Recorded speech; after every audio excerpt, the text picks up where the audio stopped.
Bueno, pues nuevamente buenos días a todos. Vamos a continuar con nuestra segunda conferencia que se subtitula ¿Se necesita estar loco o ser irracional para ser un genio en matemáticas o física?, que está a cargo del doctor Luis Manuel Tovar Sánchez.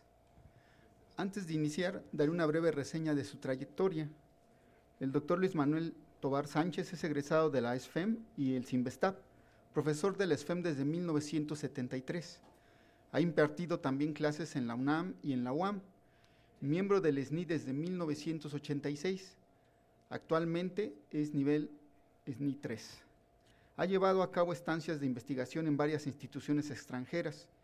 Es especialista en análisis complejo. Director de al menos 20 tesis de licenciatura, maestría y doctorado. Autor de al menos 50 publicaciones, la mayoría de investigación, muchas de ellas en coautoría con investigadores nacionales y extranjeros. Durante su trayectoria ha sido presidente de la Sociedad Matemática Mexicana, de 1998 a 2000, jefe del Departamento de Matemáticas del ESFEM durante 6 años, encargado de la organización del concurso de matemáticas Pierre Fermat en sus 4 primeros años. A continuación cedo la palabra al doctor Luis Manuel Tovar Sánchez para que inicie con su conferencia. Adelante, doctor. Muchas gracias. ¿Me oyen bien? Creo que no, ¿verdad? A ver. ¿Sí me oyen bien? A ver. ¿Sí se oye bien? Vale. Perfecto. Ok. Bueno, este es el título original de la plática, que como ustedes verán no es exactamente igual al que aparece en los anuncios. Bueno, la razón es que a la hora que tenía la plática me dijeron que iba a ser el día de pi, pues entonces le puse lo irracional, ¿no? Entonces, es un título, digamos, provocador, porque para empezar ya un par de personas que no son del medio ya cayeron y me dijeron que si es lo mismo estar loco que ser un irracional. Dije, no, pues yo creo que no. ¿Qué cosa es ser un irracional? Digo, pues que no se puede expresar como cociente de 2 enteros. ¿Y que un humano se puede expresar como cociente de 2 enteros?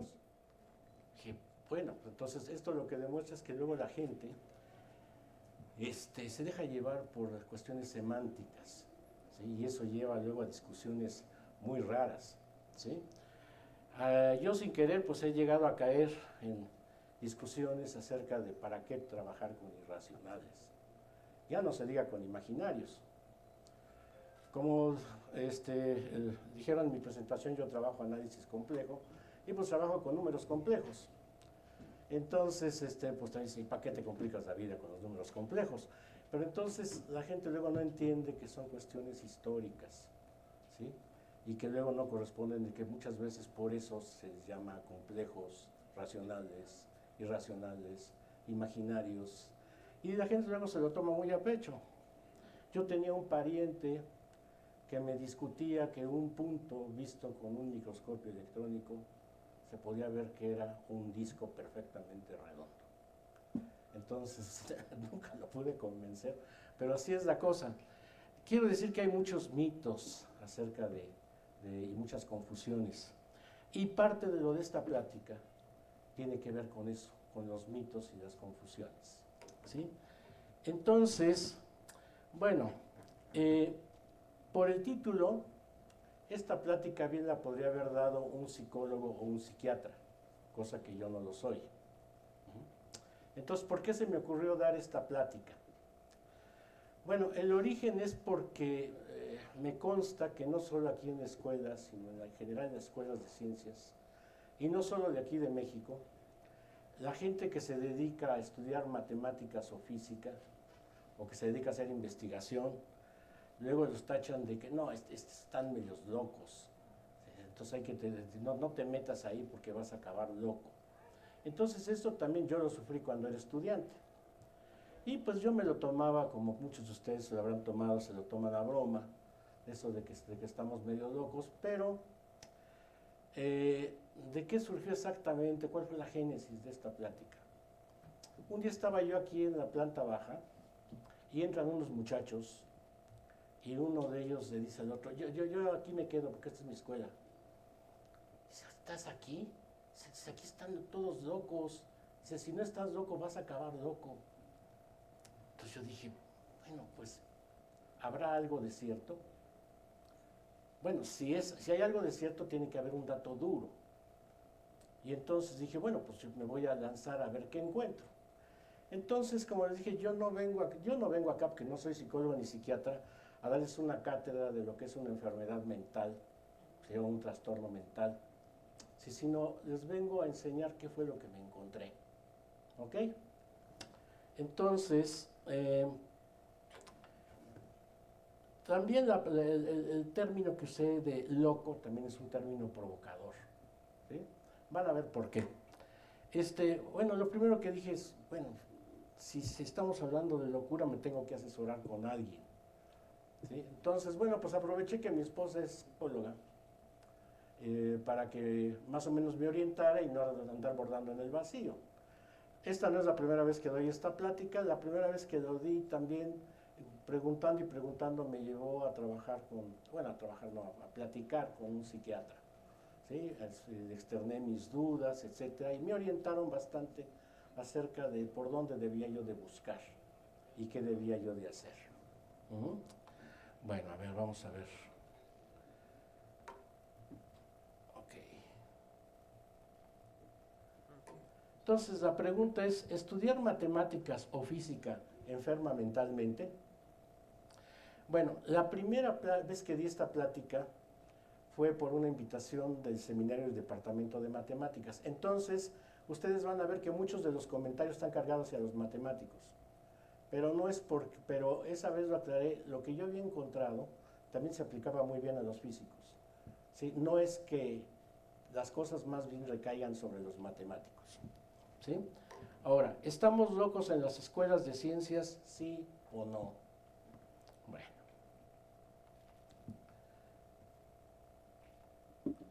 Significado de la palabra loco. De la Real Academia, que ha perdido la razón, de poco juicio, que excede en mucho al ordinario, con inconsciencia o sin reflexión. Como se podrán dar cuenta, ahí cabe un mundo de cosas. ¿Sí? Bien. Ahora, el significado usual es que se dispara de lo comúnmente establecido, que es brutalmente distinto al inesperado. O sea, le llamamos loco aquello que llamemos estadísticamente se dispara de la media, o sea, está muy lejos de la media. Eso es lo que acostamos llamar de loco, ¿sí?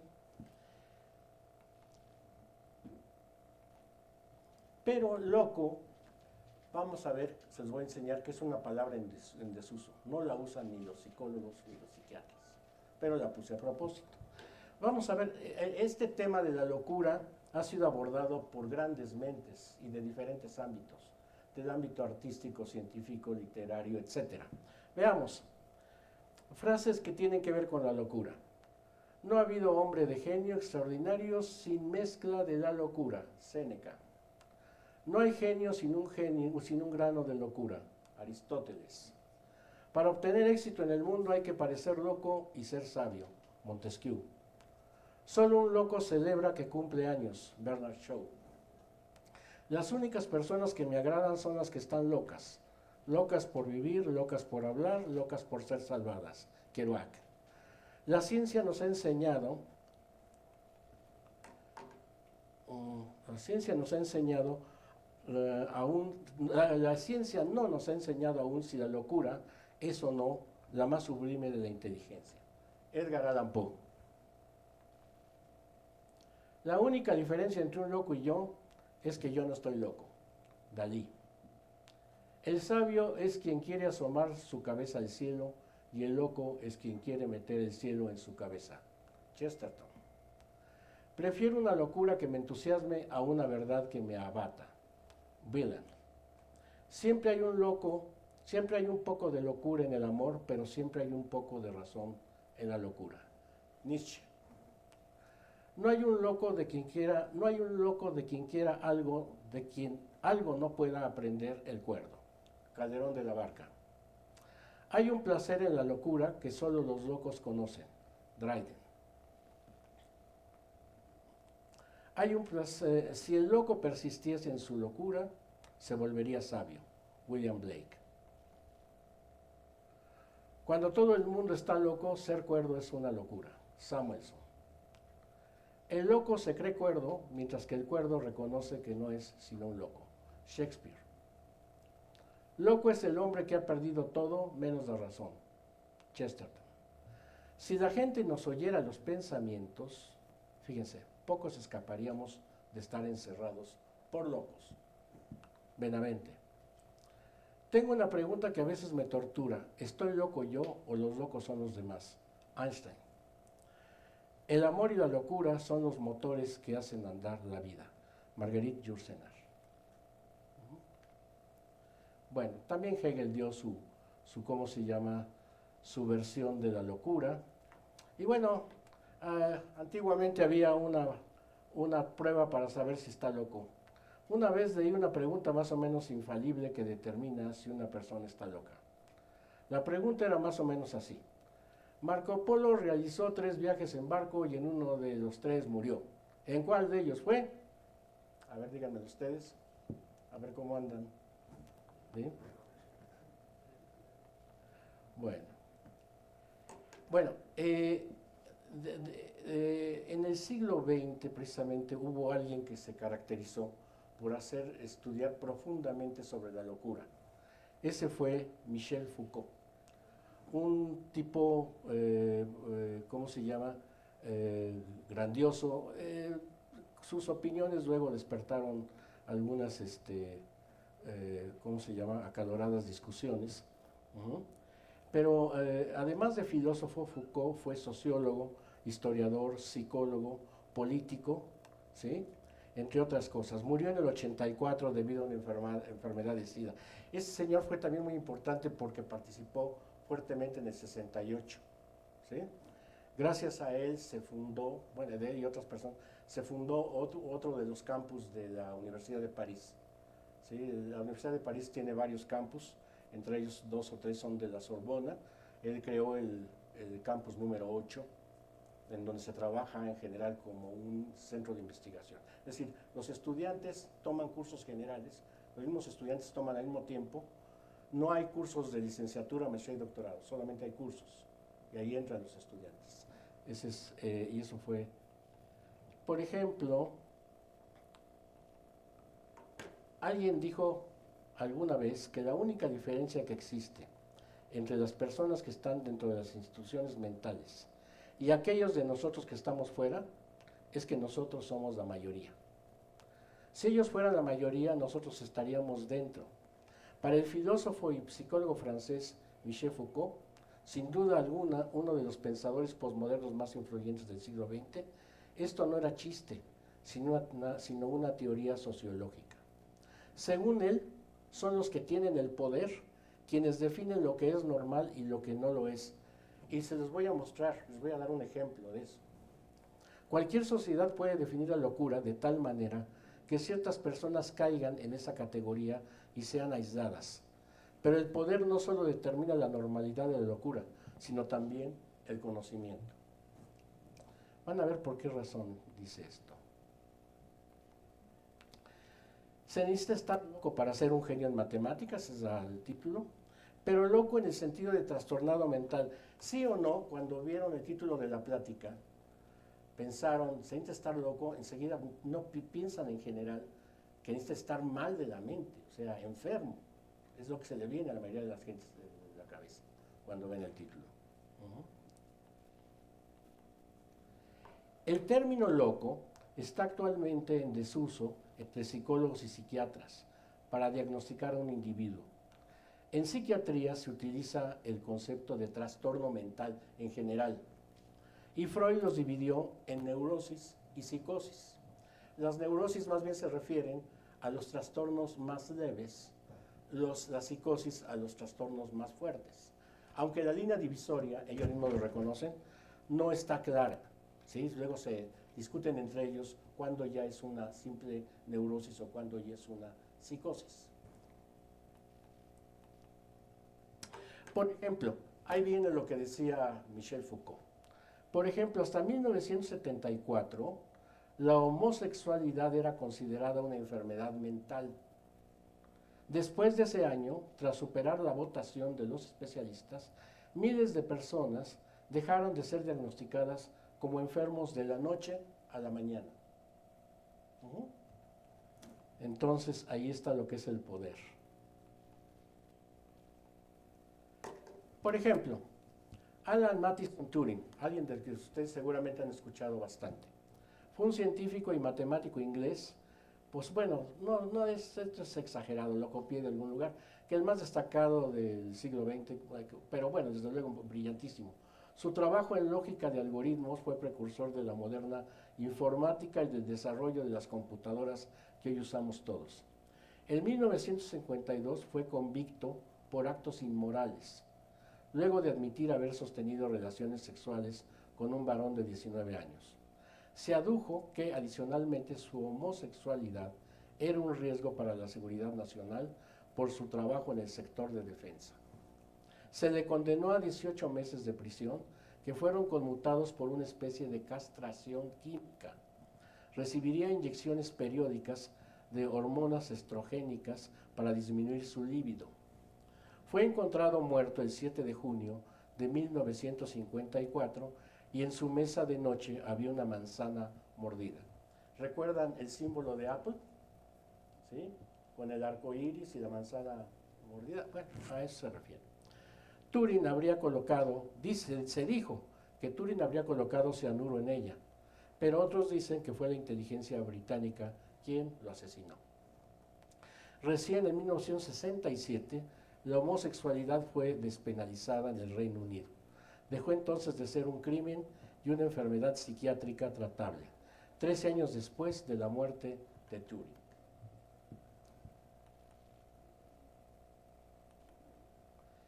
¿Qué es una enfermedad mental?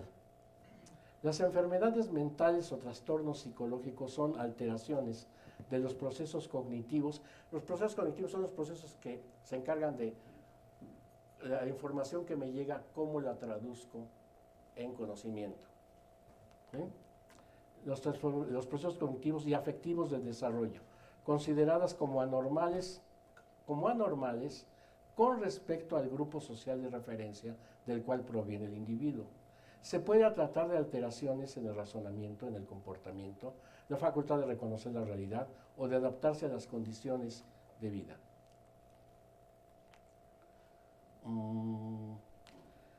Bueno, aquí doy algunos datos de dónde lo tomé, pero además se le ha quitado el término, dejan usar los psicólogos el término de enfermedad, porque el término de enfermedad suele asociarse a una estigmatización social. Por estas razones, este término está en desuso y se usa más trastorno mental o una psicopatología.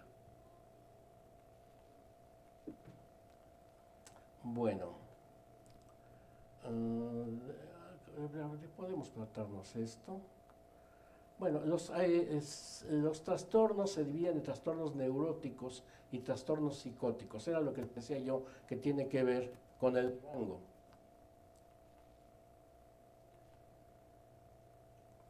Por ejemplo, las neurosis. Las neurosis afectan en mayor grado la percepción del sujeto sobre sí mismo y a su nivel de agrado, de plenitud, de integración del yo, así como sus relaciones con el entorno social y familiar más cercano. Sin embargo, no presentan los síntomas usuales de desconexión con la realidad. ¿Sí? Pueden desempeñarse laboral y académicamente, y según Freud y las escuelas psicoanalíticas, este estado es la condición natural de la vida psíquica. O sea, la vida psíquica se entiende como una situación natural en donde hay neurosis. La psicosis, en cambio, abarca la manifestación más claramente asociada con la enfermedad mental. Sus síntomas clásicos incluyen alucinaciones, delirios, grave alteración afectiva y relacional. Esos trastornos suelen tener un factor orgánico bastante pronunciado, como los trastornos depresivos y bipolares, aunque las esquizofrenias son claramente las de mayor repercusión personal, social y familiar, dado su carácter crónico y degenerativo. Definición de trastorno mental. Bueno, ¿qué es la demencia?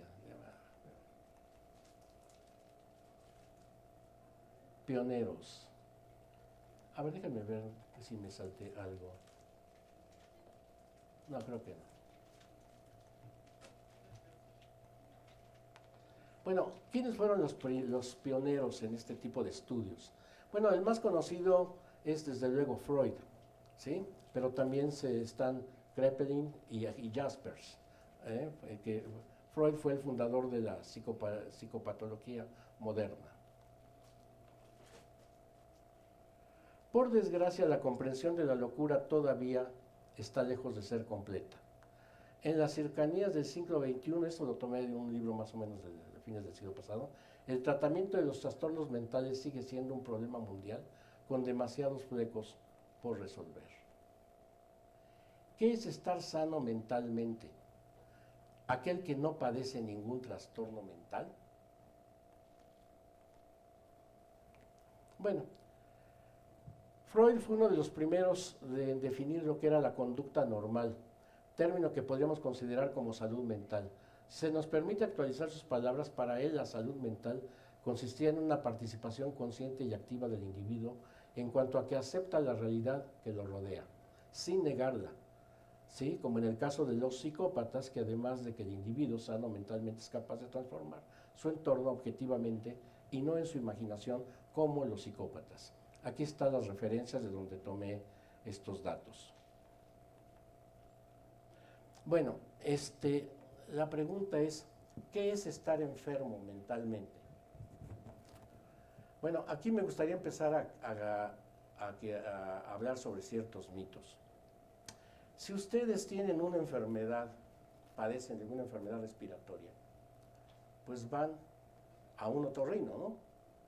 Generalmente van, los analiza, les da un tratamiento, tienen que ir varias veces y estadísticamente la mayoría de la gente que va se sana.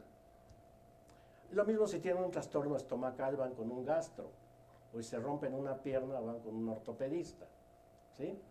Pero eso no quiere decir que después de que les ponga yeso van a sanar, eso no quiere decir que van a acabar sus días en un hospital de parapléjicos, ¿no? Bueno, ¿en dónde está el mito? El problema es que si ustedes deciden acudir a un psicólogo, a un psiquiatra, ¿sí? Desgraciadamente seguimos teniendo, en particular en México, muchos prejuicios al respecto. Si ustedes van a un gastro, a un otorrino, se encuentran a cualquier persona y dicen, yo fui a un gastro, fui al otorrino, y no hay problema. En cambio, la gente tiende a resistirse y tiende a negar, ¿sí? A negar que fue a un psicólogo o a un psiquiatra. El hecho de que ustedes acudan a un psicólogo o a un psiquiatra no los etiqueta como alguien que va a terminar sus días en un hospital psiquiátrico, ¿sí? Y mal de la cabeza, ¿sí? En los países del primer mundo es mucho más común que ustedes acudan a un psicólogo o a un psiquiatra y lo platiquen, ¿sí? Aquí, desgraciadamente, en México todavía hay resistencia al respecto. Entonces, eso tiene que ver con estar enfermo mentalmente.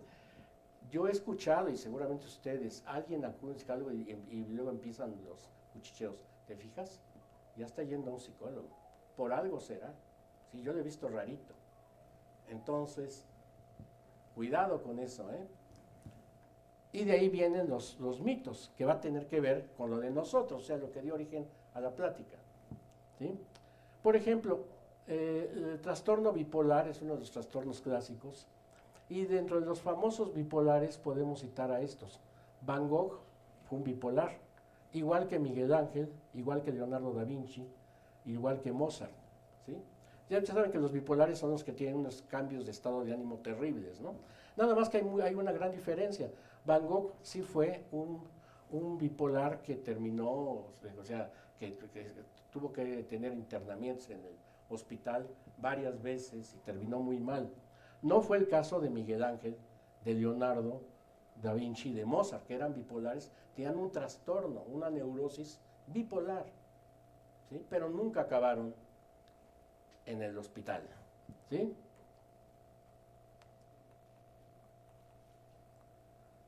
Bueno, aunque las imágenes con resonancia magnética y la genética y la biología molecular ayudan a los psiquiatras a detectar alteraciones en la forma y en la función del cerebro a fin de afinar al máximo su diagnóstico, los diagnósticos difícilmente son concluyentes, pues se elaboran partiendo de determinadas agrupaciones de síntomas.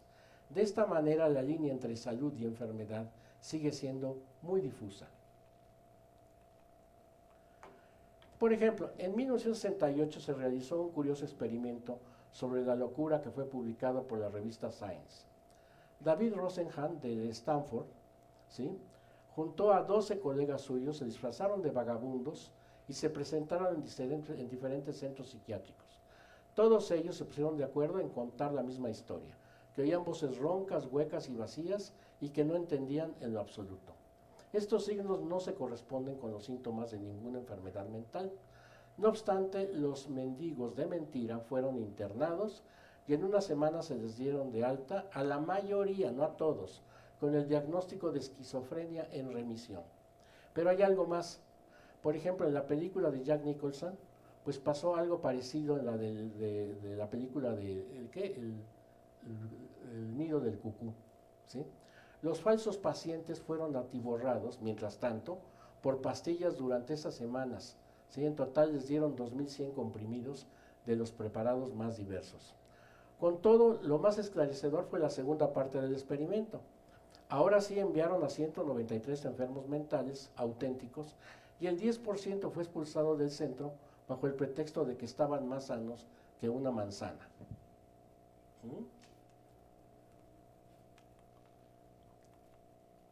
Entonces, vamos a cambiar. Son muchos ejemplos de genios cuyo cerebro muestra características diferentes al resto de los mortales y que incluyen incluso que han tocado la locura. Mira, bueno, de entrada podemos decir algo.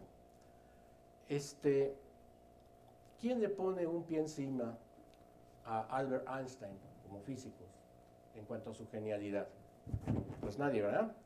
Sin embargo, él no terminó en un hospital psiquiátrico, ¿okay? Y fue un top de la física. Y en cuanto a matemáticas, pues muchos dicen que los dos grandes revolucionarios de la matemática, uno fue Gauss, ¿sí?, y otro fue Euler. Bueno, sin negar a algunos otros, ¿no?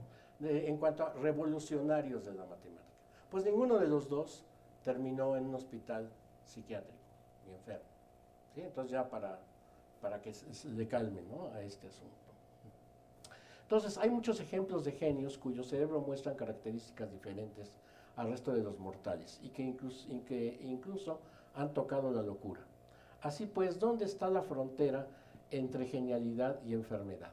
Entonces aquí hago referencia a un encuentro que hubo al respecto sobre la diferencia entre genialidad y enfermedad, que la realizaron Francisco Mora de la Complutense de Madrid y por otro lado Vincent Altayo, ¿sí?, del país catalán.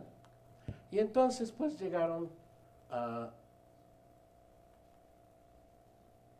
conclusiones pues como estas. Ni todos los genios están locos, ni todos los locos son genios, coincidieron los dos ponentes. Según Mora, el genio es una persona con extraordinarias capacidades focalizadas de alguna materia y con capacidad para alumbrar ideas abstractas nuevas y expresarlas, es decir, de crear. Mora puntualizó que existen personas con buenas ideas, aunque no serían consideradas como genios. El genioide es el que puede concebir ideas, pero no puede expresarlas. El talento lo tiene el que puede acabar creando, ¿sí? Bueno, entonces, según Francisco Mora, existe una base genética del genio, aunque se ha investigado poco. Del mismo modo, el ambiente es fundamental. ¿Qué pasaría si Mozart y Einstein hubieran crecido en la selva? ¿Creen que hubieran hecho lo que hicieron? Pues desde luego que no. Dice aquí, exageran que hubieran sido como chimpancés. Pero hay que tener en cuenta que el 75% de nuestro cerebro se hace con el ambiente. La creatividad está asociada también con el conflicto emocional. La insatisfacción es lo que empuja al genio a crear, y eso tiene un fundamento neurológico, explica Mora. Altai observó que en catalán hay dos palabras diferentes para la locura, fol y boig. Algo muy acertado porque fol afectaría la psicopatología del alma y boig sería el enfermo mental.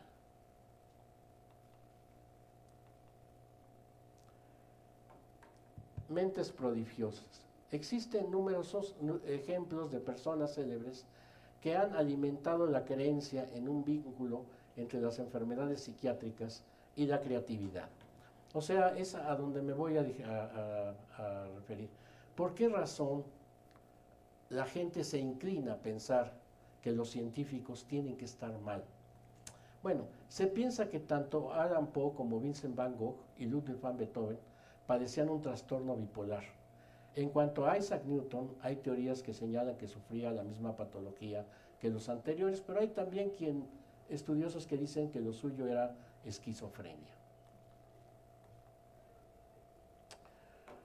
Bueno, a ver, por ejemplo, esto tiene que ver con un estudio que se hizo, pero tengan cuidado, porque este estudio se hizo en Suecia.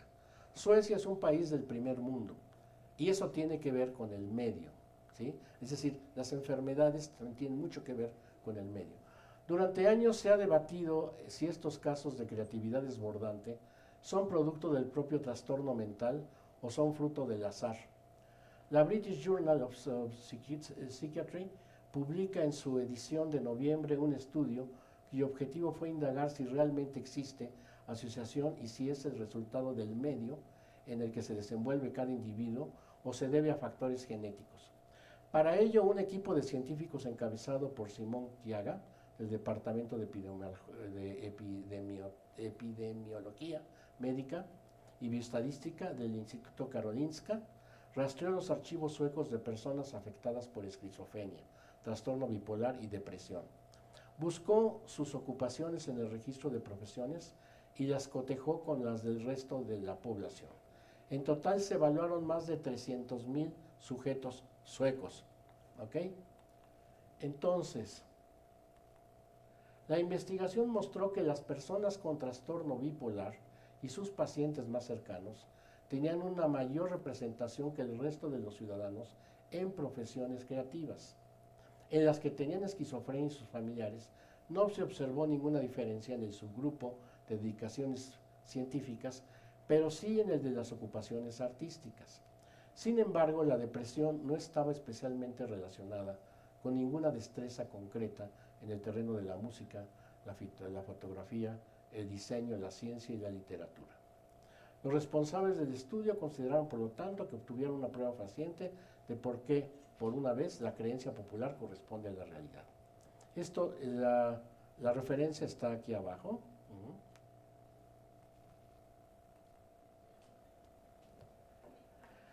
Bueno, dice, descubren una estrecha vinculación entre creatividad y enfermedad mental. Según este estudio realizado por investigadores suecos, del Instituto Karolinska, el trastorno bipolar y la esquizofrenia son más frecuentes en familias compuestas por artistas, científicos respecto a la sociedad y científicos respecto a la sociedad en general, según publicó el portal Medical News Today. Entonces, trastorno, no están hablando de enfermedad terminal. Los expertos analizaron a 1.2 millones de personas desde 2011 y encontraron pruebas de que el trastorno bipolar es más frecuente diagnosticarlo en individuos con trabajos artísticos o científicos, incluyendo investigadores, bailarines, fotógrafos y escritores. La mayoría de las demás enfermedades psiquiátricas, tales como el síndrome de depresión, ansiedad, esquizofrenia y abusos de sustancias, fueron más frecuentes entre los escritores en particular, ¿sí? Incluso los familiares de las personas con trastorno bipolar, esquizofrenia, anorexia nerviosa y hasta un cierto nivel de autismo tenían con más frecuencia trabajos más creativos que el resto de la población. Bueno, aquí, a ver si me ayudas. Tratando de encontrar un dato duro, me encontré con este estudio. Este estudio está realizado por la Universidad Queen Mary y es un estudio muy amplio, son alrededor de 200 páginas. Esta gente lo que hizo fue dividir, fue un estudio por poblaciones. Porque déjenme contarles algo que pasó al principio. Cuando me empecé a preocupar, dije, bueno, realmente pasará algo. Yo dije, pues, ¿a dónde acudo? Dije, pues voy a hablar a un, gracias, voy a hablar a un hospital psiquiátrico. Entonces hablé al Hospital Psiquiátrico Ramón de la Fuente y para preguntar si tenían algún estudio acerca de la incidencia de enfermedad mental relacionada con la población. Lo primero que se me vino a la mente, pues si hay algún dato duro, pues los hospitales psiquiátricos deben de estar mayormente poblados por individuos de las ciencias, físicos, matemáticos, químicos.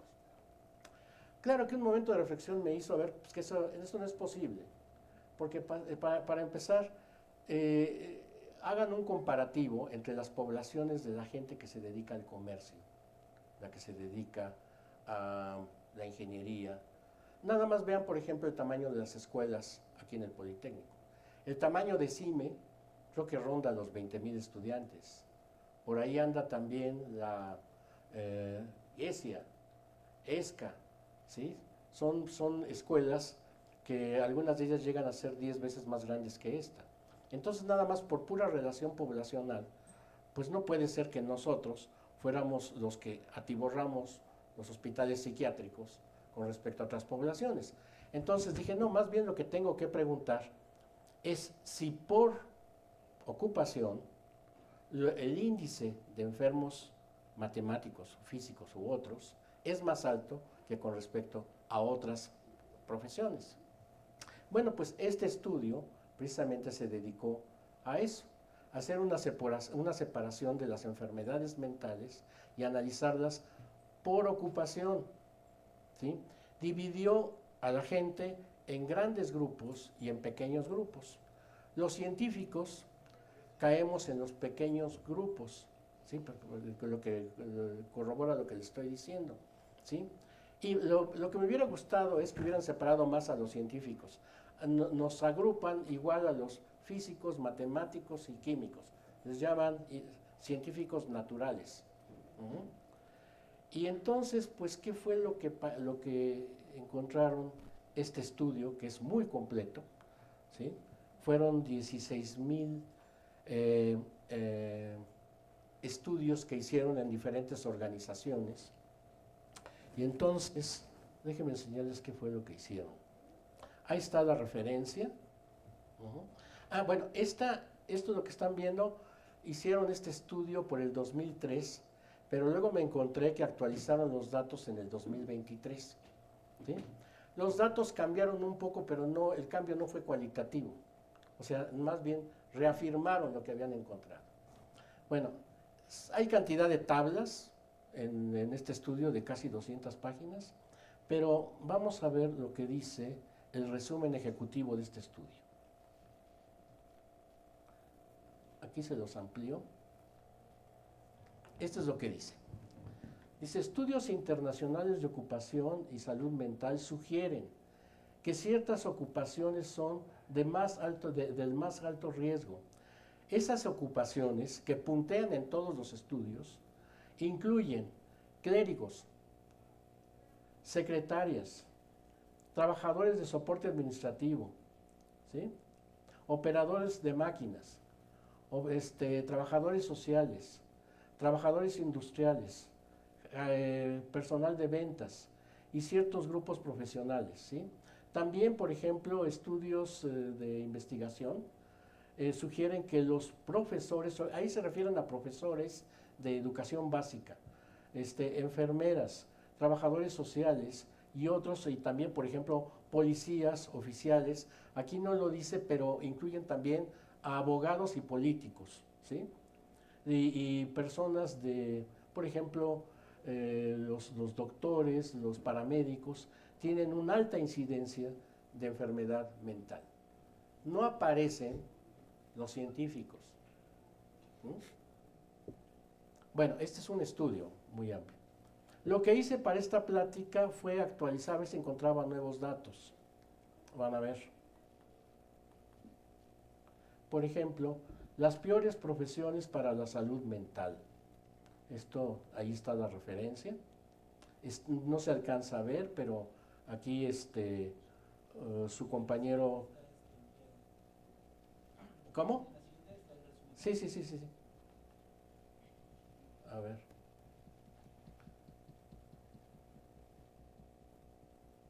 Ahí está. ¿Sí? Aquí aprovecho para dar las gracias a su compañero Eder Said, que me ayudó en la plática, ¿sí?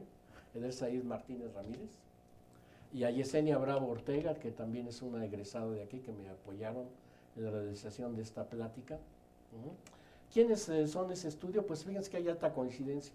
Conductores de autobuses y camiones, administrativos con tareas de atención al público, agricultores y ganaderos, trabajadores de la hotelería, veterinarios, trabajadores de la construcción, psicólogos y trabajadores de educación y cuidado infantil. O sea, fíjense que puntean mucho todas aquellas profesiones que tienen a su cargo vidas, ¿sí? Por ejemplo, ¿por qué veterinarios? Vidas. O sea, que tienen la responsabilidad de gente. Por eso dicen clérigos, o que tienen que estar sufriendo el rigor de que los estén ahí chicoteando, ¿no? Aquí está otro. Ah, bueno, a ver, habría que hacerlo más. A ver. Ah, no, es este. A ver. Ahora, profesionales con alto riesgo de enfermedad, con altos promedios de desorden en enfermedad mental, ¿sí? Del 2024. Incluya veterinarios, técnicos de emergencia médica, trabajadores de la construcción, cuidadores de niño, doctores, se refieren a doctores de medicina, enfermeras, trabajadores de restaurante, trabajadores humanitarios y abogados.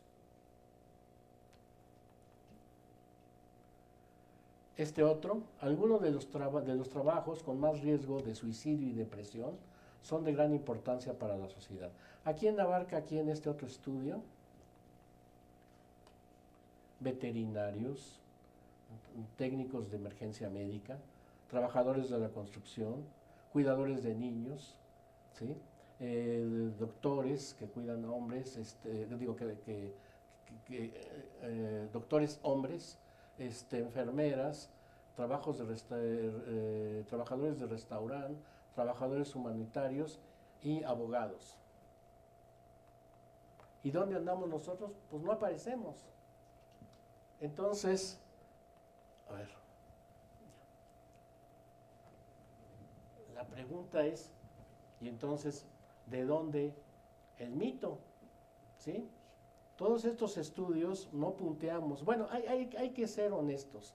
En el trabajo que presenté al principio de la Universidad Queen Mary, sí aparecemos por ahí, pero cuando están clasificando por ocupación a la gente que consume drogas, ahí sí punteamos. Digo, hay que decirlo con claridad. ¿Sí? Entonces, pero en general, en todas las tablas que presentan, pues no, o sea, nuestra profesión no es una profesión de alto riesgo mental. Que padezcamos trastornos mentales, en términos generales, no graves, es común. Es común en nuestra profesión. Para aquellos que no estén satisfechos y digan, bueno, ¿y FM qué? ¿Por dónde anda? ¿A qué le tira? ¿Qué hace, no? Con respecto a los trastornos mentales. Fíjense que hace algunos años trabajaba aquí una psicóloga con la que platiqué yo varias veces, y entonces ella hacía referencia a que había una incidencia significativa de muchachos que presentaban periodos de depresión sobre todo a media carrera, ¿sí? ¿Cuál era la razón de esa depresión, de esa carrera? Bueno, pensando en el origen, yo es una, ¿cómo se llama? Opinión personal. Yo siempre he sostenido que las vocacionales del Politécnico, que supuestamente son orientadoras, no son buenas orientadoras hacia las escuelas de ciencias. ¿Sí? ¿Qué quiere decir? En general siempre he notado, tengo muchos años acá, que los muchachos no llegan con una idea clara de a qué tipo de matemáticas se van a enfrentar en la Escuela Superior de Física y Matemáticas. Muchos llegan con una idea equivocada, que la matemática es más operativa, menos analítica, ¿sí? Y de eso también vale para física. Y entonces eso es una de las razones por las cuales el desplumadero en los cursos de cálculo. Entonces muchos muchachos llegan ilusionados que van a encontrar el lugar adecuado para su vocación y resulta que luego pues no es así, no encontraron el lugar que ellos esperaban. ¿Ok? Y entonces pues viene el reprobadero, como ustedes saben, cálculo 1 y 2 sobre todo, y luego viene a media carrera un periodo que es natural, llamémoslo entre la gente inteligente, digo, porque los muchachos que vienen aquí en general son muchachos inteligentes, que es a media carrera decir, bueno, ¿y esto para dónde va? Es decir, ¿a qué le estoy tirando con esta carrera? ¿Sí? ¿Estoy bien ubicado? ¿Llegué bien a donde debía de llegar? ¿Y a qué me voy a dedicar? Entonces, eso es lo que ocasiona que un porcentaje, digamos, nada despreciable, de muchachos en esta carrera tengan periodos de depresión, trastornos depresivos a media carrera. Pero generalmente, pues lo superan, es decir, no terminan en el manicomio, ¿no? Entonces, bueno, vamos a hablar de aquellos que, ¿cómo se llama?, que le han dado fama a los científicos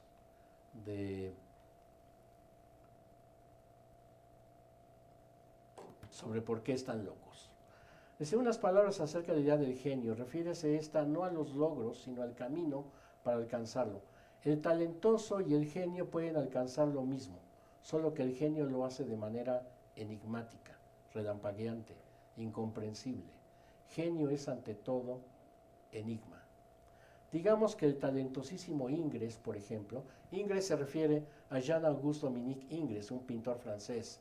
Por ejemplo, paso a paso, educando el ojo y matizando más y más el dibujo, alcanza la misma grandeza y quizás que el turbulento Van Gogh, pero este último lo hace brusca, misteriosamente, digamos a saltos incomprensibles.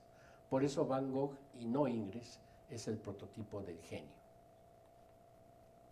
Por ejemplo, aquí vamos a hablar matemáticos y psiquiatría. Estoy hablando de matemáticos. Es lo que les decía, ¿por qué hago más referencia a los matemáticos? No porque los matemáticos estén más locos que los físicos. Yo creo que ahí nos vamos, ¿no? Entonces, voy a poner ejemplos de matemáticos que son excéntricos y que dieron fama a ese mito, ¿no? Porque, bueno, para mí es un mito eso de que estudios profundos demuestren que nuestras carreras no son de riesgo mental. Son carreras difíciles, son carreras que requieren meterle tiempo y meterle inteligencia. Bueno, por ejemplo, voy a poner ejemplos. Goldbach, ¿sí? Goldbach, creo que la locura de Gödel, pues no cabe duda de que padece cierta clase de locura, es el precio que ha pagado para acercarse demasiado a la verdad, en su forma más pura. Cierto poema dice que la gente no soporta demasiada realidad. Algo por el estilo, piensa en el árbol del conocimiento físico o en el Prometeo de vuestra mitología. Las personas como él han ido más allá que el común de los mortales. Han llegado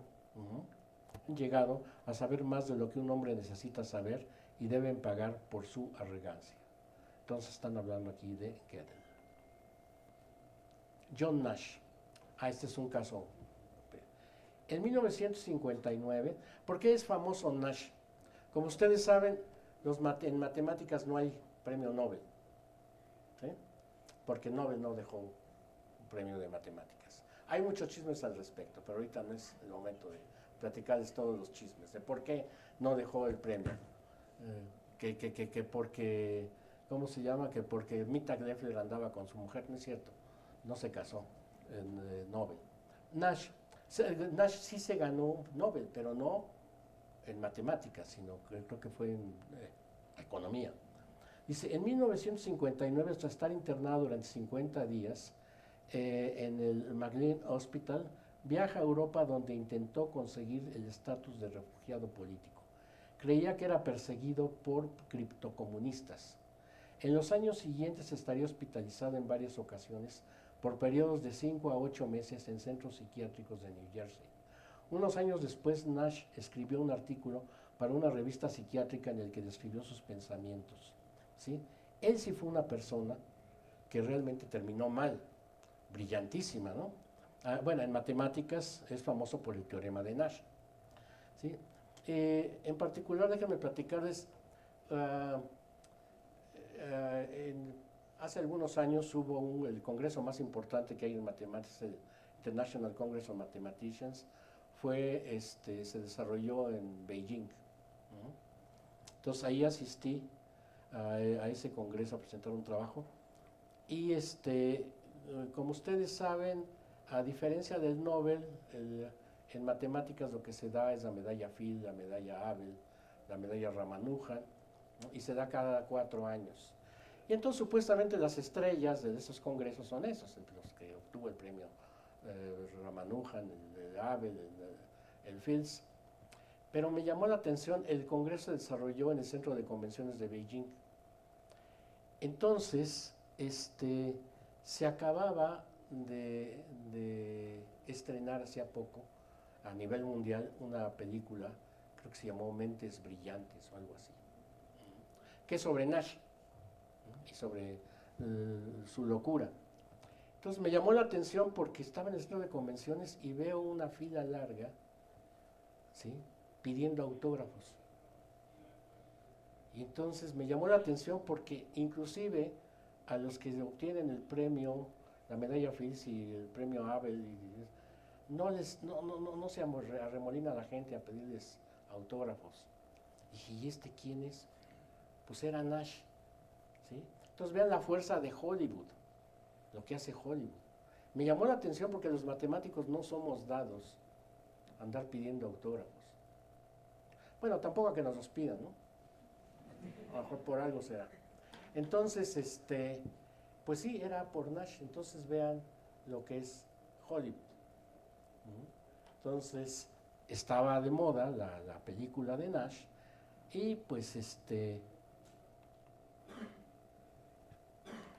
había cola para sacarle el autógrafo.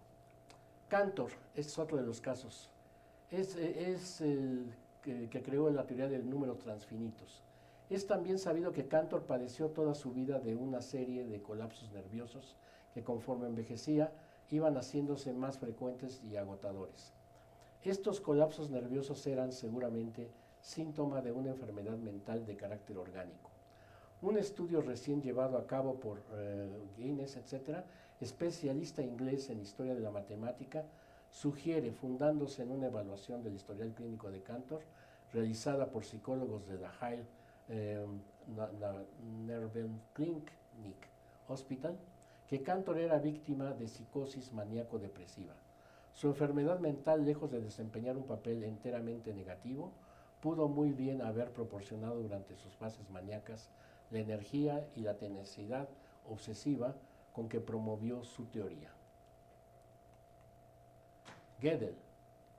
Lógica matemática, axioma de elección. En sus últimos años, Gödel sufrió de periodos de inestabilidad y enfermedad mental. Tenía temores obsesivos de ser envenenado y no comía a menos que su esposa Adele probara la comida antes que él. A finales del 77, Adele fue hospitalizada durante 6 meses y no pudo continuar probando la comida de Gödel. En su ausencia se rehusó a comer hasta el punto de dejarse morir.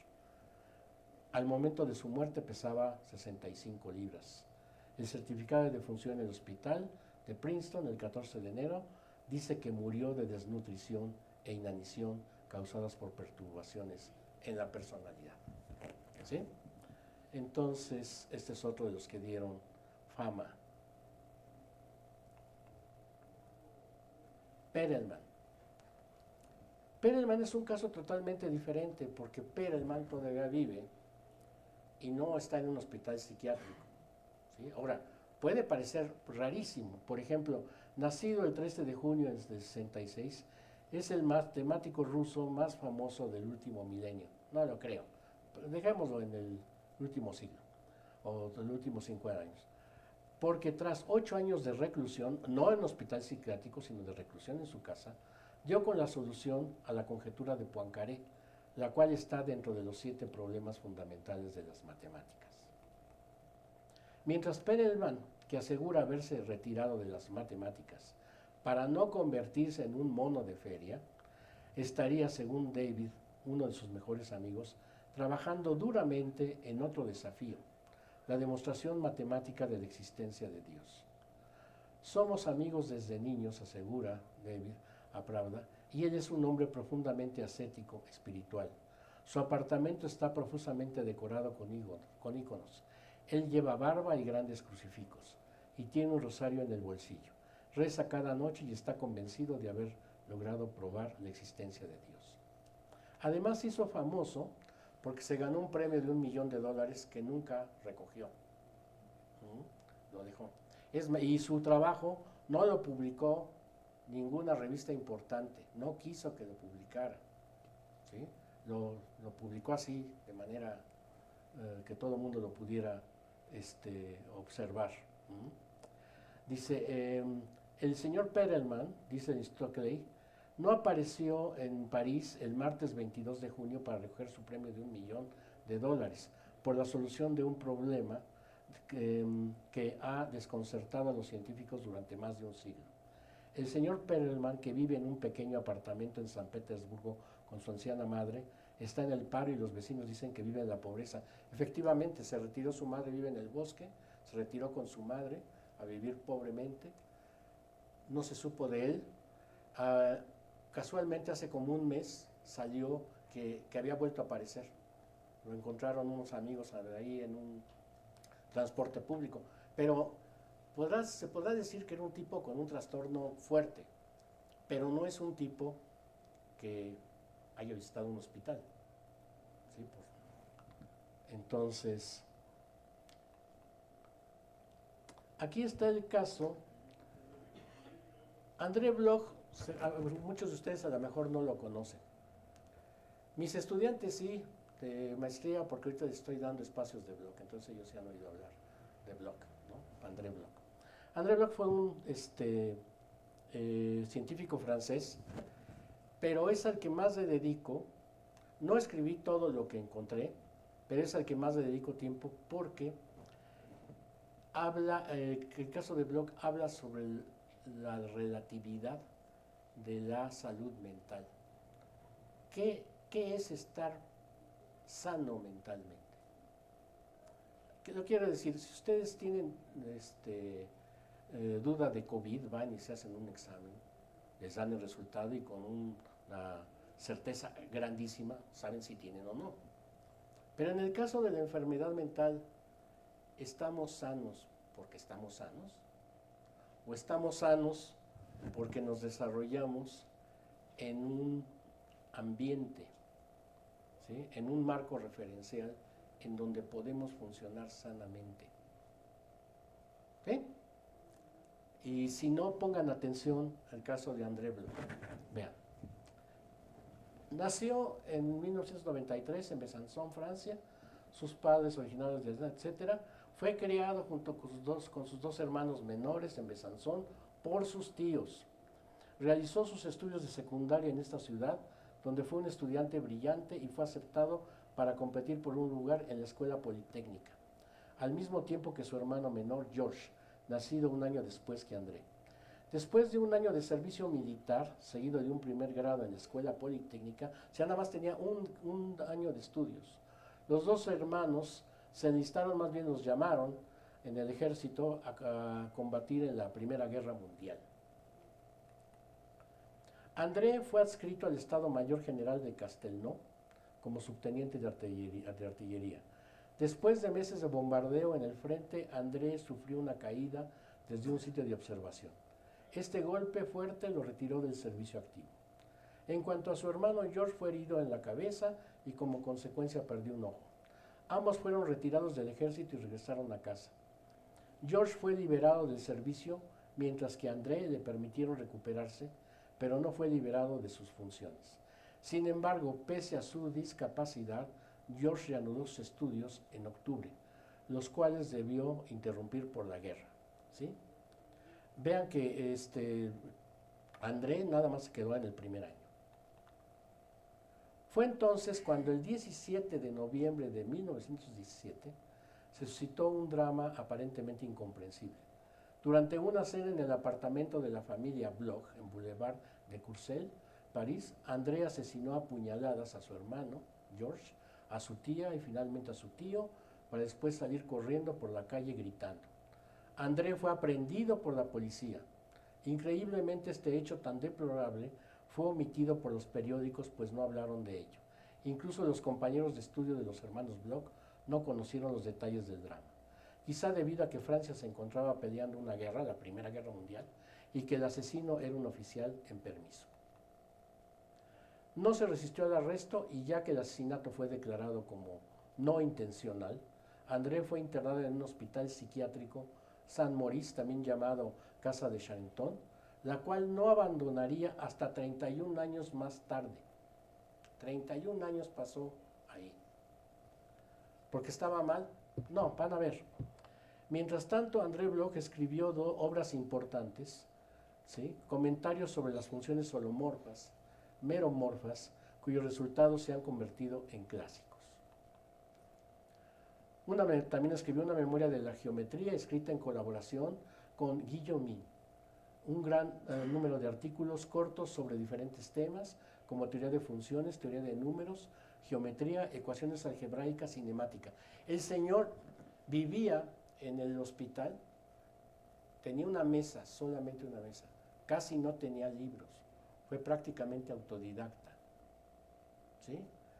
Aprendía del intercambio por cartas que se daba con grandes personajes, pero él fue prácticamente autodidacta. No obstante eso, hizo publicaciones en los Nouvelles Annales de Mathématiques, las cuales se dedicaron a la mejora de las pruebas clásicas. Todo su trabajo resulta de gran notariedad, pues André Bloch fue casi un autodidacta. Recordemos que su educación fue abrupta y prematuramente interrumpida por la guerra. Su periodo de producción se extiende desde 1919 hasta su muerte, donde murió por otra causa. Los únicos vínculos de André con el mundo matemático se redujeron a libros que le entregaban las revistas a las que estaba suscrito, en particular el boletín de Sciences Mathématiques, y a la correspondencia que mantuvo con varios matemáticos, casi nada con Cartan, con Hadamard, con Polya, Picard, Montel, Mittag-Leffler, ¿sí? Habiendo nada más tenido un año de formación universitaria, estando aislado, casi sin libros. Bueno, cabe resaltar que algunos de ellos, a ninguno los conoció físicamente, se escribía con ellos. ¿Por qué? Porque cabe resaltar que algunos de ellos no eran conscientes de la situación de Bloch, porque daba simple y sencillamente su dirección, 57 Grand Rue de Saint Maurice, sin especificar que se trataba del hospital psiquiátrico. Para no descubrirse, eludía reuniones, argumentando motivos de salud. Esta reclusión le permitió escapar de la persecución nazi. Él era judío y tenía relaciones. En particular por eso le permitieron seguir, por la cuestión de la guerra, porque le tocó la Primera y la Segunda Guerra. Cuando murió ya había terminado la Segunda Guerra, ¿sí? Y duró, mientras tanto, los 31 años en el hospital psiquiátrico, ¿sí?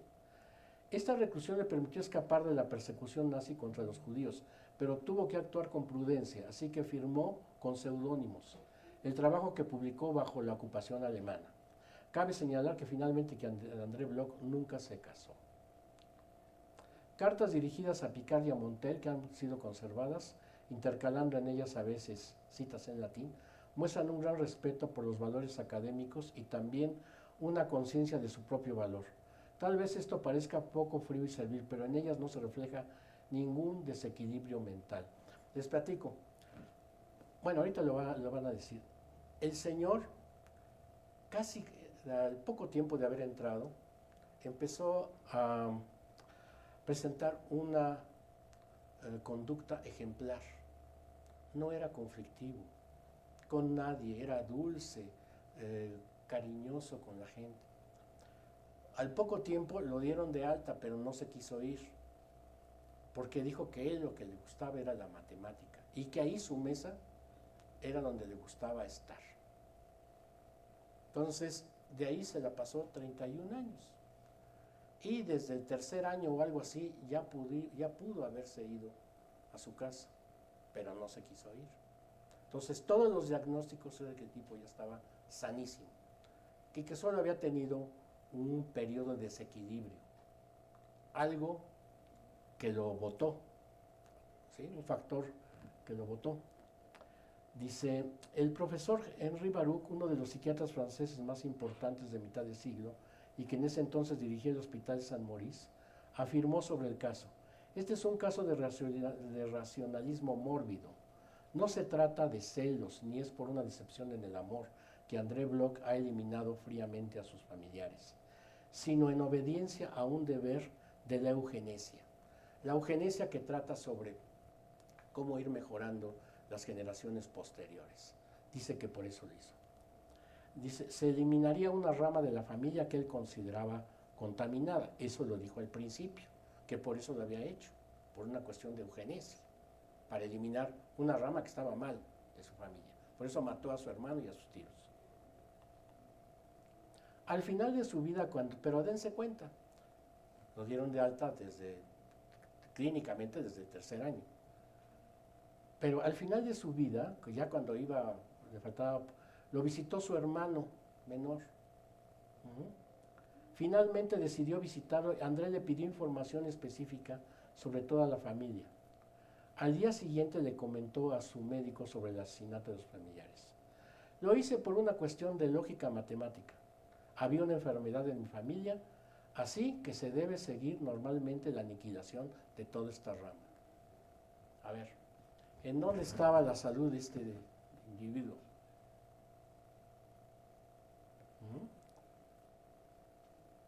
Comencé mi trabajo luego de esta deducción, pero no está completo. Quisiera saber cuál es la situación. ¿Sí?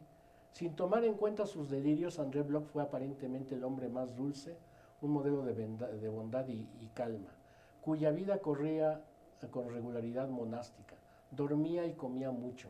Pasó sus días trabajando en una pequeña mesa que instaló en un rincón del pasillo, negándose a abandonar el hospital, diciendo que las matemáticas eran todo. Murió de leucemia. Poco antes de su muerte, André Bloch tuvo la alegría de saber que la Academia de Ciencias lo había presentado como candidato al premio Becquerel. El premio lo recibió de manera póstuma. Bueno, eso es lo que les decía. Estaba sano porque estaba sano, o estamos sanos porque estamos sanos, o estamos sanos porque nos movemos en un ambiente donde podemos funcionar.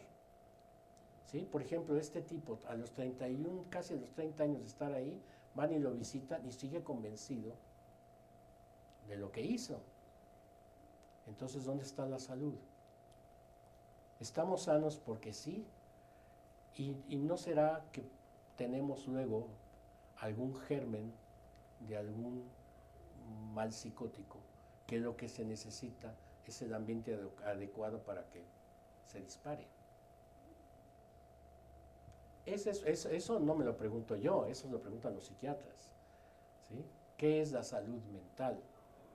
¿Sí? Entonces la salud mental no es nada más de que el individuo se presente sanamente, esté sano, sino en dónde vive, cómo se desempeña.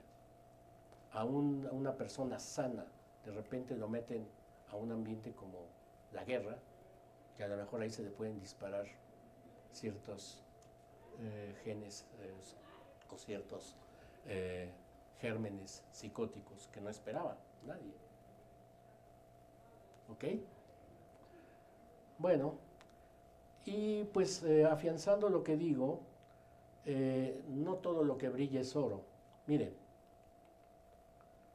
vamos a ver el caso de Stanisław Witkiewicz. A lo mejor no es tan popular, fue un artista polaco que nació en el 19, murió en el 20, pero este señor, entre otros, fue pintor, en particular fue retratista, ¿sí?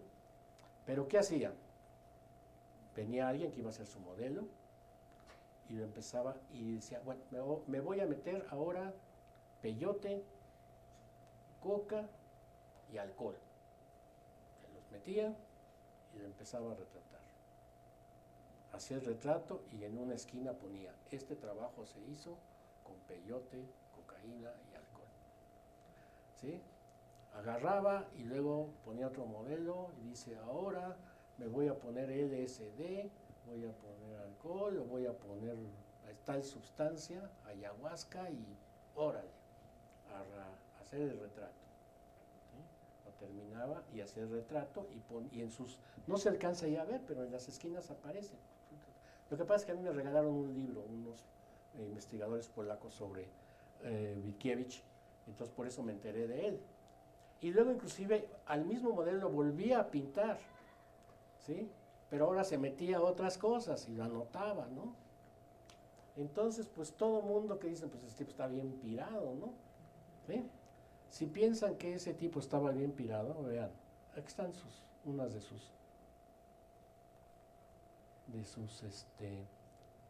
sus obras, pues fue un genio múltiple, uno de los más brillantes artistas polacos del siglo XX.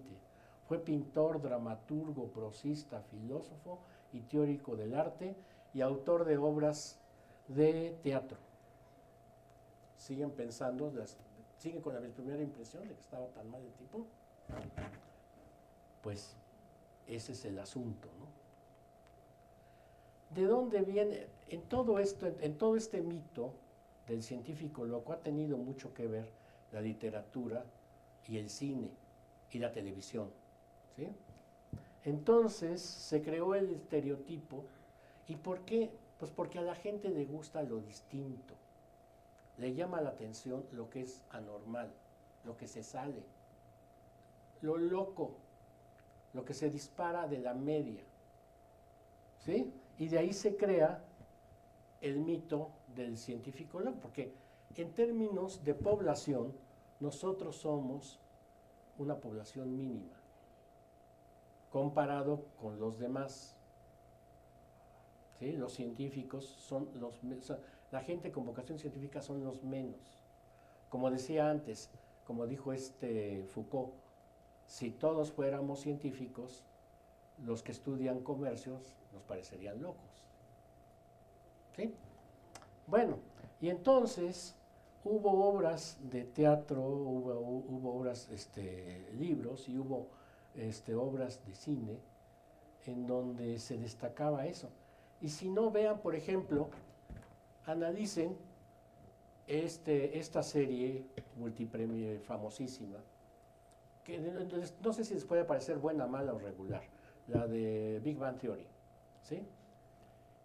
Independientemente de la calidad, ¿cuál es el éxito de la serie? ¿Qué es lo que destacan? Pues la personalidad de los físicos, de los tres físicos, ¿sí? O sea, hace reír la personalidad de ellos, ¿sí? Ok, ninguno de los tres está loco de meterlo a un hospital, pero el éxito de la serie es esa, lo distinto, ¿sí? Otra de las series muy famosas, una de esas así no sobre científicos, pero es lo mismo. Habrán oído de una serie que también multipremiada, las más famosas, Seinfeld. ¿Seinfeld de qué trata? Seinfeld trata sobre 4, llamemos de chilangos de Nueva York. ¿Sí? ¿Por qué chilangos de Nueva York? Porque los más neuróticos, ¿sí? Son los de las grandes ciudades. Entonces llama la atención la personalidad del neurótico, ¿sí? que siempre está así pensando, no, esta a mí no me la venden fácil, ¿no? Siempre está pensando que algo falta. ¿Por qué? Porque estamos acostumbrados, digo estamos porque yo vivo y ustedes viven aquí en la Ciudad de México, estamos acostumbrados a vivir en la selva y a vivir cuidándonos. Entonces, somos, a partir ya de cierta edad, todos andamos bien neuróticos y paranoicos, ¿sí? Pero no es lo mismo un paranoico, por ejemplo, hablando de neurosis y psicosis, no es lo mismo un paranoico, alguien que tiene razón, que dice, andan hablando de mí. Pues yo creo que andan hablando de mí. Sí, y está duro con que andan hablando de él. Esa es una cosa. Pero otro es el que ya ve y crea en su mente y ve gente que está hablando de él y que no existen. Ese ya es el psicótico. ¿Sí? Entonces, esta serie de Seinfeld, todo se basa en las neurosis de estos tipos, que son 4 neoyorquinos que son simpatiquísimos. Entonces, eso es lo diferente, lo que llama la atención. Entonces, ahí describe la personalidad del científico loco, del mito. Y estas son algunas de las películas que se han hecho con ese estereotipo. ¿Sí? Ahí lo pueden ver. Está desde Donald en el País de las Maravillas, Perros de Paja, Perros de Paja es también de un matemático, Muerte de un matemático napolitano, Cube, Pi, Una mente maravillosa, etc. Entonces, esta es una lista, no de todas, pero de las más famosas películas que han contribuido al mito del científico loco.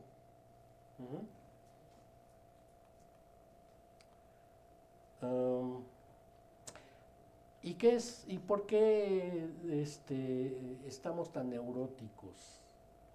Dice, durante los últimos 50 años las condiciones de vida y de salud de gran parte de los ciudadanos del mundo han mejorado espectacularmente.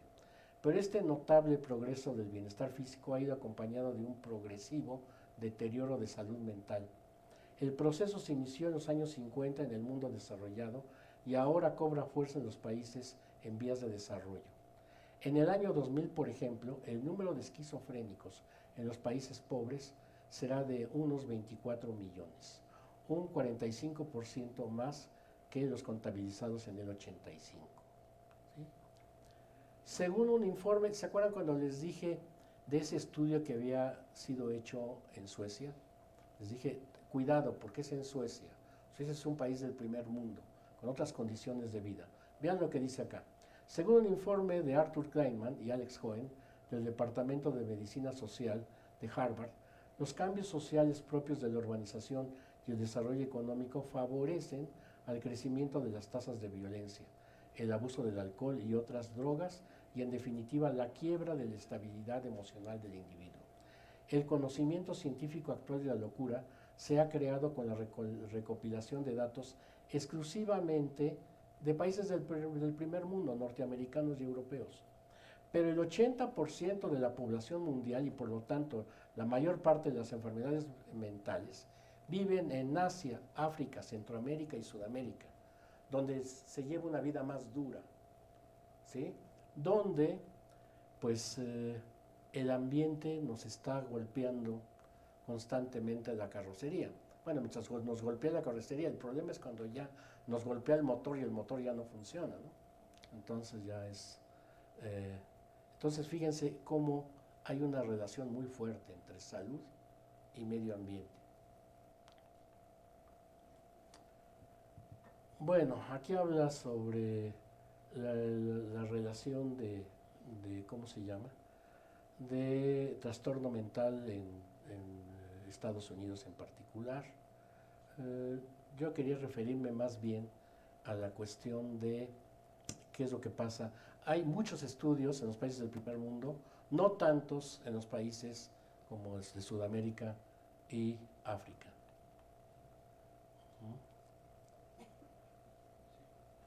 Por ejemplo, todos estudios coinciden en que las crisis o los enfermos mentales graves no les afectan mucho, pero sí ha aumentado la población que antes no acudía a las consultas por problemas de salud mental comunes. habla aquí que hay una relación fuerte entre crisis económica y salud mental. Y esa relación es bidireccional. Bueno, y regresamos al principio, porque aunque seamos simples estudiantes o profesionales de la física y las matemáticas, tenemos esa fama de locos. O sea, si me he pasado todo este tiempo mostrándole los estudios serios sobre enfermedad mental y ahí sale con que los científicos no tienen riesgo de quedar locos, entonces ¿de dónde viene el mito? Bueno, cuando ustedes acuden, por ejemplo, a que les haga un estudio de orientación vocacional, ¿qué es lo que ven los psicólogos? Analizan cuestiones de personalidad, habilidades, aptitudes, valores. O sea, esas habilidades, actitudes y valores se traducen en nuestra personalidad. Y la personalidad del científico, una vez más, es distinta al gran grueso. La mayoría de la gente, aquí por ejemplo en el Politécnico, en la UNAM, si los ponen a todos ahí en los camiones, ¿qué proporción de gente se baja a las demás facultades y cuántos a la Facultad de Ciencias? Es una cantidad menor. Entonces tenemos una personalidad distinta. Y eso se traduce en conductas. Bueno, a propósito les platico.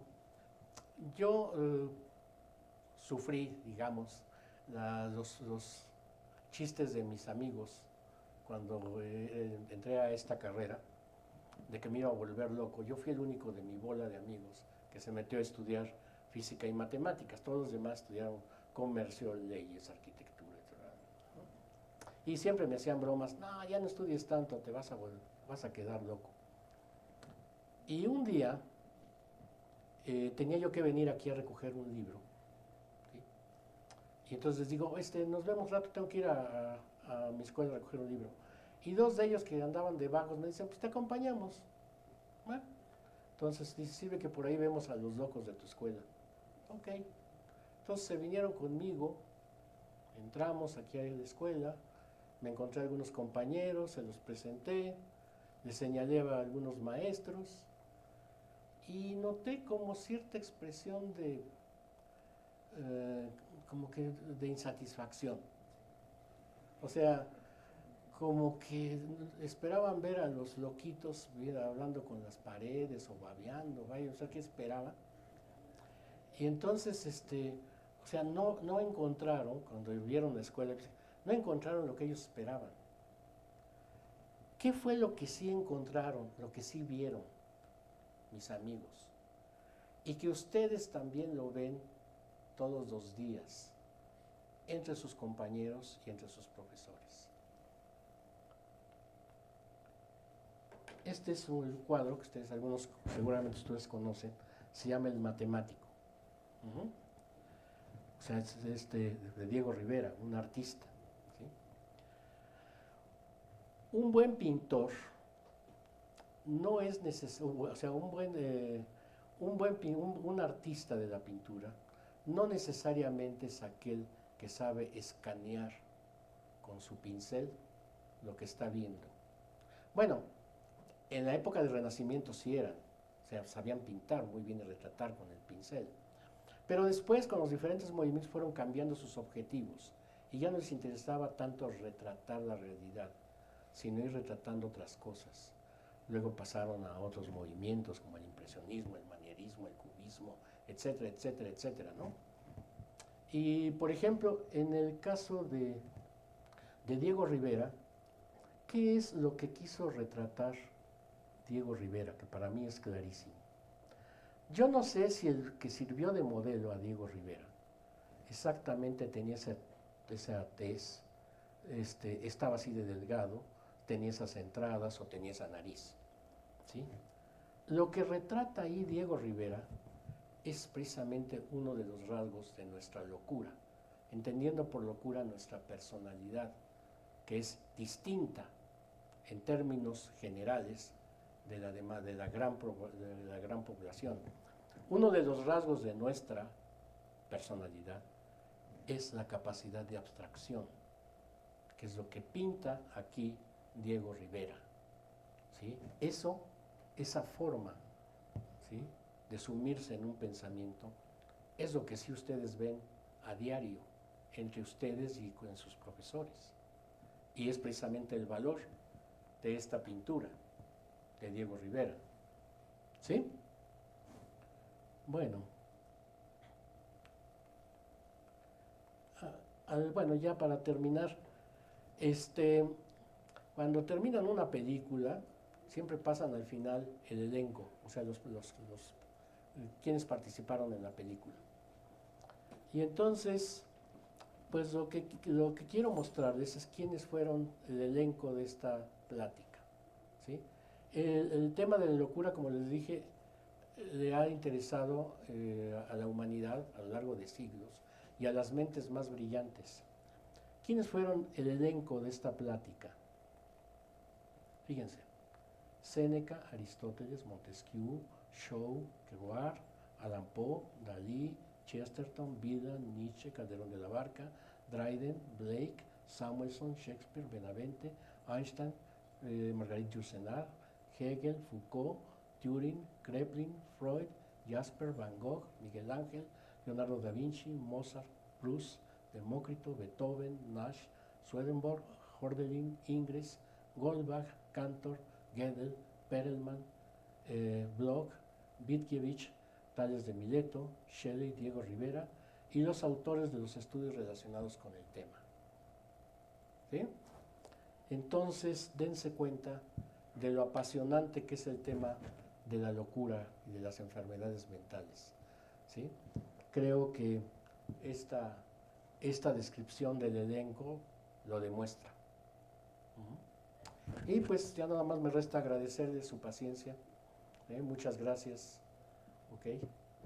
Y pues espero que se haya cumplido el objetivo de esta plática. Gracias.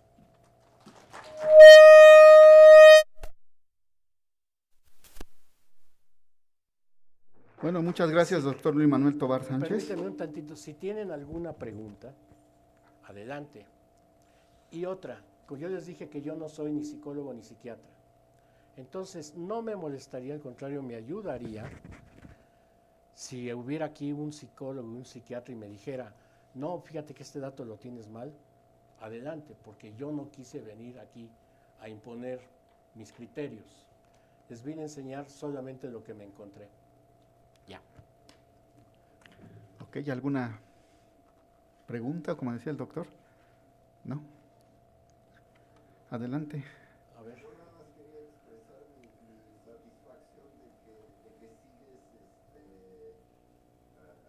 mejorando esta plática de una vez a la siguiente. Ajá. Y lo que quería decir es que quizás para la tercera o la enésima, no sé, porque ya nada más tengo en cuenta dos,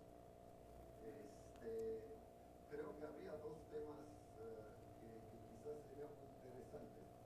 Uno que lo pasaste más o menos por ahí con Cantor y en fin, es el síndrome obsesivo compulsivo.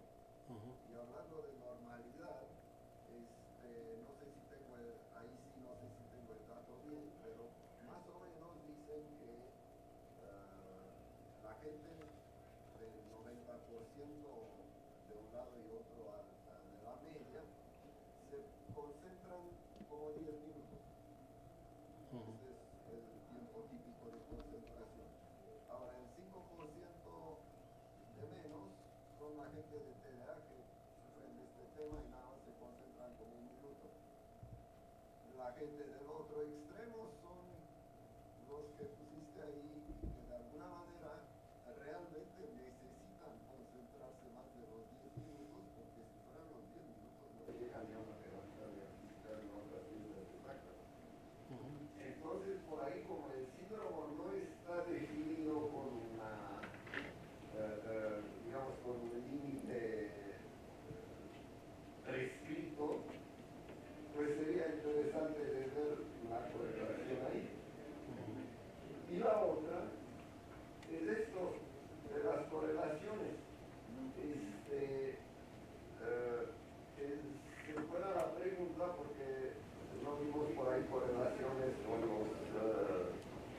llaman working use, ¿no? En el colegio. Ajá. Bueno, yo no sé qué preguntaron ellos ahí para ver qué es working use, o sea que probablemente el policía decía, sí, tengo sueños, pesadillas que cuando me dispararon y no sé qué, y seguramente en el material económico tengo sueños de números que van por mi cabeza y el problema de no sé qué, entonces pues no es working use. Ok, de acuerdo, pero lo que te estoy diciendo es que sería muy interesante ver si es algo a priori o es algo a posteriori, es decir, si la gente que tiene temas de estas está más inclinada a ir a matemáticas porque tiene la capacidad de concentrarse más tiempo, o al revés, el hecho de que yéndose a las matemáticas, tener el gusto para esto, de alguna manera están forzando su cerebro a concentrarse más tiempo y quizás les provoca un trastorno. O sea, ¿cuál es la causa, cuál es el efecto? ¿Me entiendes? Esas serían las dos cosas que quizás se apasiona el tema y quizás siga que colabora por ahí. De algún modo, en la siguiente plática, ¿no? Nos podemos ver, ¿no? Sí, no, bueno, según lo que vi, precisamente es lo que tratan de tratar los estudios de personalidad o a las únicas personas. Precisamente a esas personas que tienen la capacidad de concentrarse durante más de lo normal, de abstraerse, que es lo que pinta Diego Rivera, ¿sí?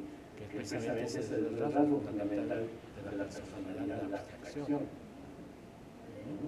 Entonces, esa es la cosa. Y lo que sucede es que muchas de las otras profesiones son gente que aparentemente todo el mundo se ve normal, pero la ocupación lo va llevando a trastornos severos. Y es lo que quieren decir ahí con las profesiones de más alto riesgo de enfermedad mental. Bueno, ¿alguna otra pregunta? ¿Comentario? Ok. Yo diría que piensa del tendedero que pusieron en la escuela.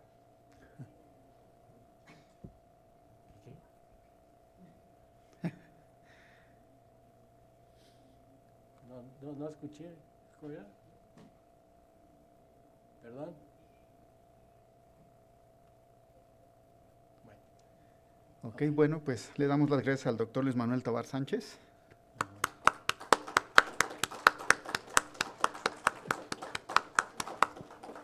Y le entregamos su reconocimiento por esta plática. Gracias.